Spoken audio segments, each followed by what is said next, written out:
The will to power is the will to live. Don't cower under suffering.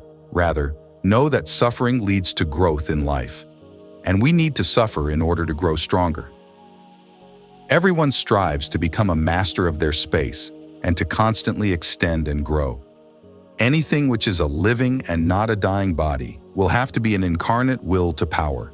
It will strive to grow, spread, seize, and become predominant, not from any morality or immorality, but because it is living and because life simply is will to power. Exploitation belongs to the essence of what lives as a basic organic function. It is a consequence of the will to power, which is, after all, the will to life.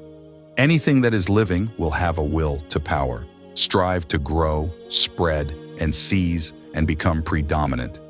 Because to live is a will to power. So, do you have a will to live? If you have a will to live, you need a will to power. Never stop growing, spreading, and seizing opportunities in life to become stronger. We are responsible for ourselves. No complaining in life. We need to take full responsibility of our lives.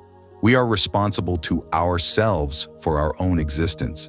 We want to be the true helmsman of this existence and refuse to allow our existence to resemble a mindless act of chance.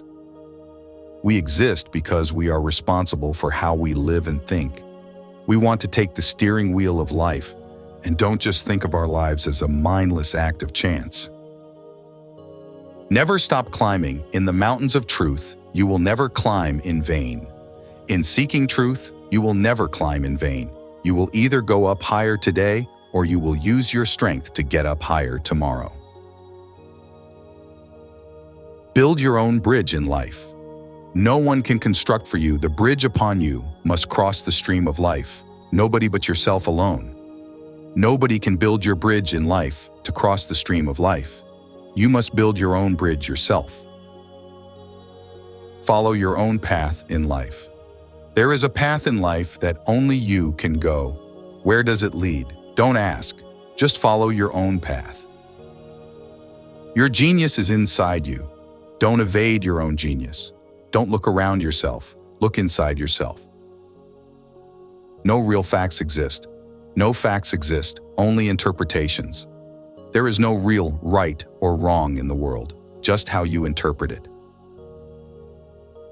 Consume great culture. You are what you eat.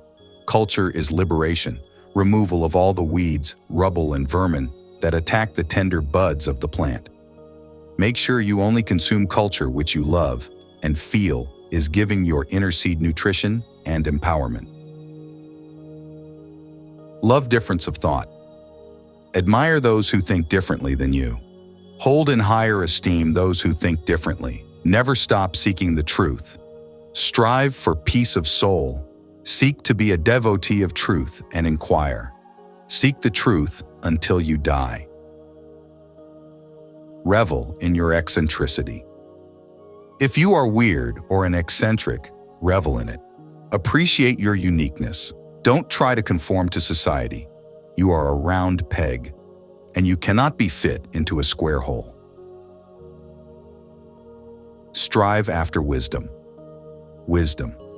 Knowing the difference between good and bad, and knowing what it means to be a virtuous human being. Never stop striving to become the best version of yourself and seeking wisdom. I now myself live, in every detail, striving for wisdom, while I formerly merely worshipped and idolized the wise. Don't just swallow the wisdom of the past masters of philosophy. Rather, strive to build your own path. Appreciate the masters from the past, but don't just follow them blindly. Be bold. My problems are new. My psychological horizon is frighteningly comprehensive. My language is bold and clear. There are no books written in German which have ideas and more independent ideas than mine. Don't fake humble. Be bold, do cool shit, and change the world for the better. Don't become a monster. He who fights the monsters should find out that I don't become monster. Sometimes in life, you live long enough to become the villain. Make sure that in your ideals, you don't become a fascist. Think of all those with overtly idealistic ideas, who ended up killing millions, never become a monster and trying to fight the monsters. Would you live your entire life on loop? Nietzsche had this concept of the eternal return if you lived your life on loop for eternity. Would you be happy and joyous? Or would it be a living hell for you? Would you be dying of boredom? Practical application. Live every day and ask yourself, would I be willing to relive this day 1,000,000 times forever? Essentially, make every day a perfect day. Think different. Steve Jobs once said, "Think different." It echoes Nietzsche, who said, "The surest way to corrupt youth is to instruct him to hold in higher esteem those who think alike than those who think differently." Nietzsche. Public schools and formal education fucks us up. We learn to be generic, to take tests, and to be generic to the point of castration. We need to teach our youth to revel and be happy in being different, or else they can never do anything grand with their lives. The universe isn't an organism. Nietzsche said the concept of seeing the universe as an organism disgusted him. He said, "The earth is essential, universal, and eternal. Don't anthropomorphize nature into being an organism. The universe is something greater."